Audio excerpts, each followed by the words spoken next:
Welcome back to Canon Who. This week in our deep dive into Lily's Boy by SomewheresSword, we are looking at Chapter 7. Chapter 7 is a major pivot point. It sharpens everything: character dynamics, political undercurrents, hidden loyalties, and public consequences. So, let's get into it. Harry sneaks to Hogsmeade. He's already been there once. He's actually kind of getting bored. Following Ron around, slipping him gold to buy him some sweets. But ultimately, the funniest part of it is when they get to the Shrieking Shack and here comes Malfoy toting on and on about Buckbeak's trial. Harry decides to take out a little bit of mischief, or rather being a marauder in the making, and he throws mud at the Slytherins. And the audiobook is perfect for this, because it actually gives us that sound of the schlop of the mud hitting the other boys. I think it's hilarious. I kind of giggle each time. However, the cloak, it slips, and then here's Harry's head just kind of floating. Of course, the Slytherins report back to Snape. Snape is hot on Harry's heels when he makes it back to the castle, taking him back into the office, and he is angry and refers to Harry as boy. Harry says, "Please don't call me that," and kind of cowers and protects his ribs. It's a visceral response. He's waiting for something else to happen. At one point, Snape calls him boy again. "Did you say boy?" Snape's voice was a venomous hiss. Harry took a step back. "I asked you not to call me that, sir," he said weakly. His knees were starting to shake, his eyes darting about, expecting fists to fly at any moment. Harry is still traumatized. He has this reflexive fear of angry adults, and that's not something that is easily forgotten. He is still healing, and he is fighting these ghosts. At this point, he knows he's returning back to the Dursleys at the end of the school year and back to the same treatment. Moving forward, Snape has him turn out his pockets. Harry's got the map on him. Of course, it's closed, so nothing's really seen, and it ends up insulting him. He calls in Lupin, claiming it to be a dark artifact, and since he is the defense against the dark arts, he needs to examine it. Remus assures Snape that it's probably just a Zonko's product, but he will examine it, and they send Harry on his way. Like, Harry's like, "I'm out of here, deuces, bye." Remus is kind of flummoxed about how Harry would have gotten the map. Snape says, "We both know exactly what that is." And he's kind of peeved that Remus had given it to him, knowing what it's capable of, both knowing that Sirius Black knows exactly what it is, and that it could lead him right to Harry. Lupin, of course, swears up and down, I did not give this to him. I don't know how he got it. It was confiscated from Peter, we don't know. And he does apologize about the insults. And Snape's like, "Yeah, it was kind of tame considering." But it's kind of warming to know that Remus is holding something that he and his friends created. And through his conversation with Snape, they do find out that Harry has the cloak. figuring out that that one must have been Dumbledore. Of course, the headmaster does love to encourage Potter to get himself into trouble.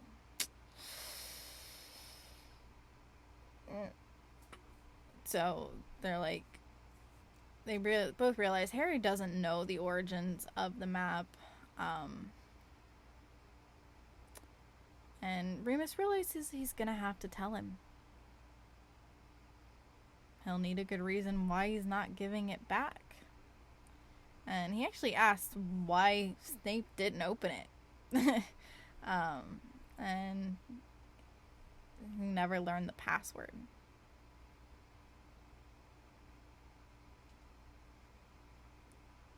And then he actually shows it to him.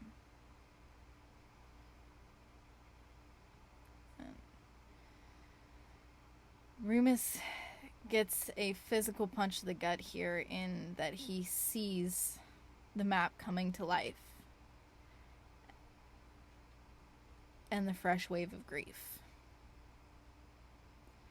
And for a brief moment, Snape offers a little bit of comfort in the cool fingers brushing across Remus's hands.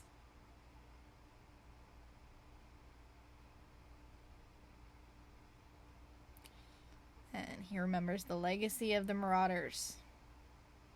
We kind of get a little internal point for Remus here when they decide that the map could be helpful in if they see Sirius on it, like trying to find him. Remus is not sure what he'd do if he ever saw the little dot labeled Sirius Black, but he owed it to Harry to keep an eye out. And decides that he'll keep it with him and check it when he can. And they both realize it would be a terrible idea to turn it into Dumbledore. Now, after they've dealt with the map, Severus makes a comment saying he asked me not to call him boy. And explaining that Harry had an adverse reaction, that he'd never seen him like that before. And that he looked like he expected that Snape was going to hit him. We actually get the mere mention of the werewolf, of Moony growling.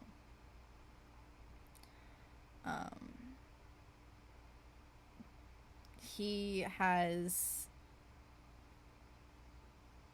such anger about Petunia or Vernon having potentially laid hands on his cub.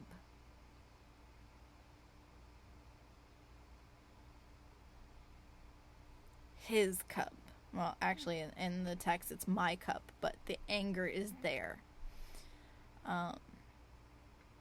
And they talk about the ways that they failed him, or well, Remus talks about how he's failed him in ways that Harry doesn't even know, right? And he's broken.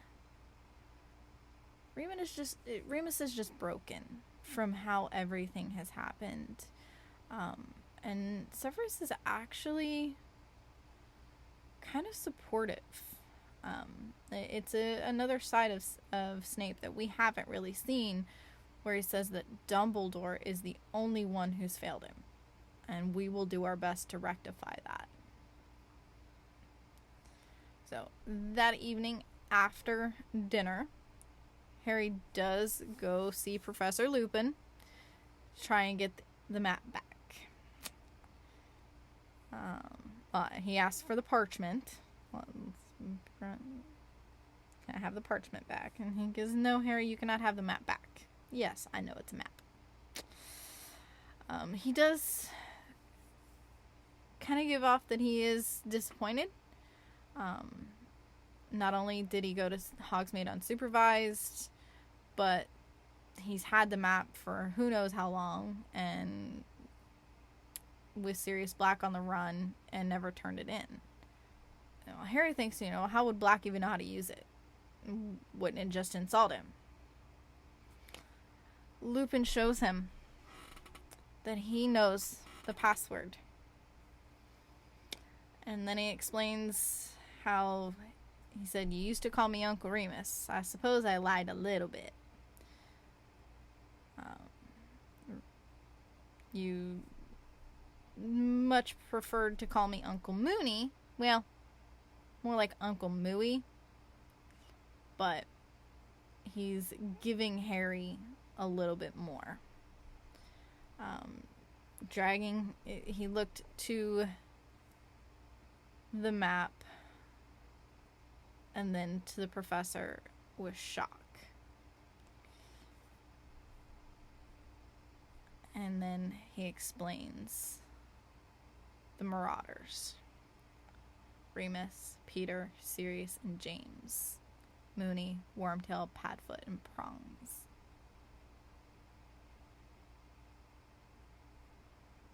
And Harry realizes the map was my dad's.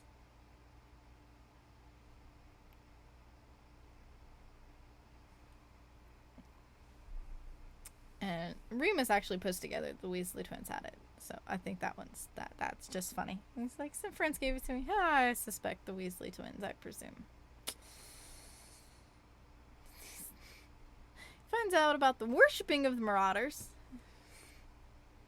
And actually, we get a little bit of a jovial laugh, a chuckle here. So we're kind of blending the heavy and the light. So it kind of brings us up a little bit more. And of course, Harry in the moment is panicked, like, don't take it to Dumbledore, because if Dumbledore has it, he's going to figure out that Harry is meeting with other people. His friend group has expanded, like all of these things. He's screwed. Like, if he had another way of monitoring Harry, he was screwed. And that's exactly how he put it. And he asks why. Remus asks Harry why he doesn't want this to go to Dumbledore. Harry actually explains to him what Dumbledore had done. The blocks were gone. He was assured by the goblins that they were. Lupin is relieved because when James turned 17, the boost in magic from his family line just about cracked all the windows in the dorm. That, combined with the Black family and Slytherin, to have that sort of power surge trapped inside you with a magical blocker could level the school when he came of age. And then Remus realized what he said. And he oh my goodness. And he's like, this is not good. This is so not good, right? Of course, he warns him about being careful, and Harry kind of has an emotional collapse here. You know, he tells him he doesn't know what he's doing. There's no one guiding him. He's been reading what it means to be an heir, the old bloodlines, family magics. He doesn't know why Dumbledore tried to keep it all from him. And he doesn't know who he could trust, and if he tells the wrong person, he could die. Remus actually holds Harry close. He pulls him into a hug,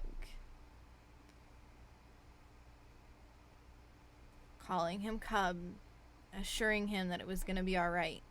This hug was unlike any Harry had experienced. You know, we all know the mental imagery of Lupin being lanky and looking ill, right? But there's a strength to him that Harry feels in this hug, and he feels safe, secure. And this hug would be like a parent would hug him.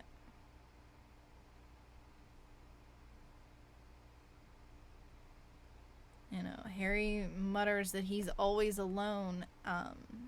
You know, I guess Remus tells him, "You've done so well, Cub. You've been so brave. You don't have to do this alone anymore."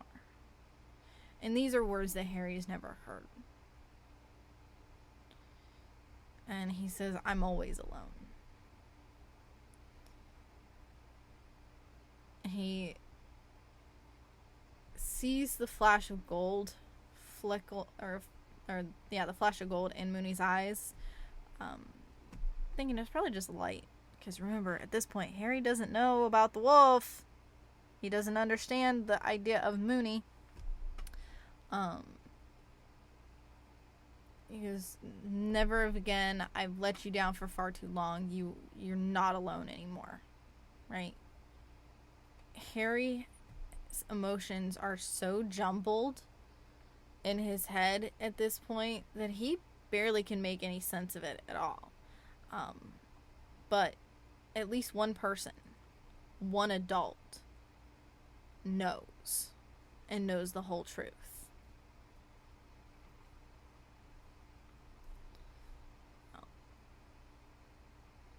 We look towards the trio. They do begin to mend a little bit. Ron and Hermione apologize, and they look back to unite around Buckbeak. But the real villain, the wizarding legal system. Lucius Malfoy's influence has already poisoned the case. This isn't just about a hippogriff. This is about power abused and how young people like Harry are waking up to the corruption. Harry also finds that, he really can't work well with Hermione in this. She takes over everything. She just does. True to their word, he and Draco resumed antagonizing each other in public, and were continuing to meet to play Warlock's Bluff. It's more than fun. It's strategy.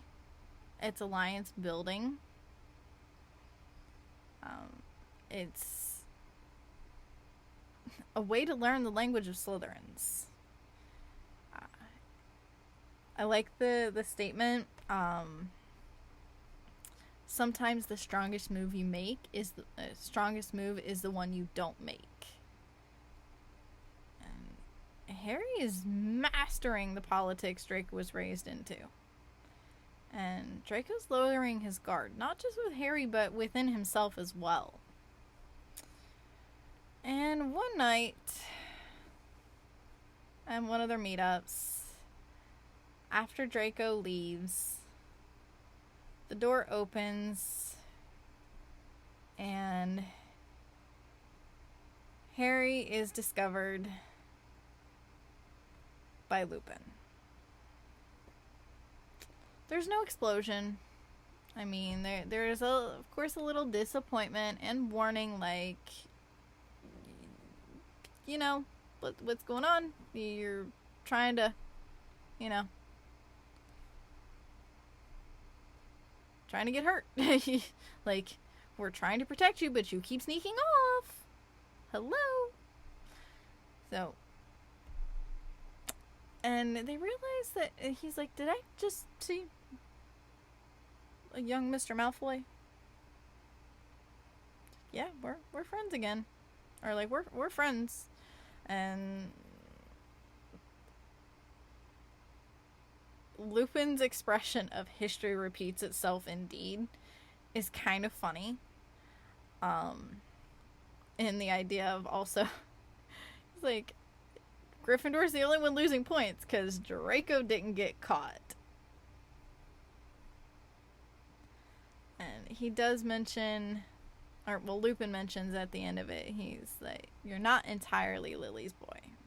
It's not an insult, it's an acknowledgement. Harry is his own person, part James, part Lily, and something new. So, Chapter 7 shifts the board. Lupin is no longer on the sidelines. Harry is choosing his allies, and Dumbledore's manipulations are inching closer to exposure. Now, that is long game, and we know it, at least for majority of people, but we do have our group of folks that are super suspicious of Dumbledore. They don't like the power that he holds. The line between friends and enemies are blurring, and the stakes are only going up. They're only getting higher. So, what did y'all think of Lupin's reaction, of Harry and Draco's hidden alliance? Drop your thoughts and comments below, and don't forget to like and subscribe to keep this deep dive going. Next time I see you all, it will be for Chapter 8. So, until our next meeting, may your magic serve you well.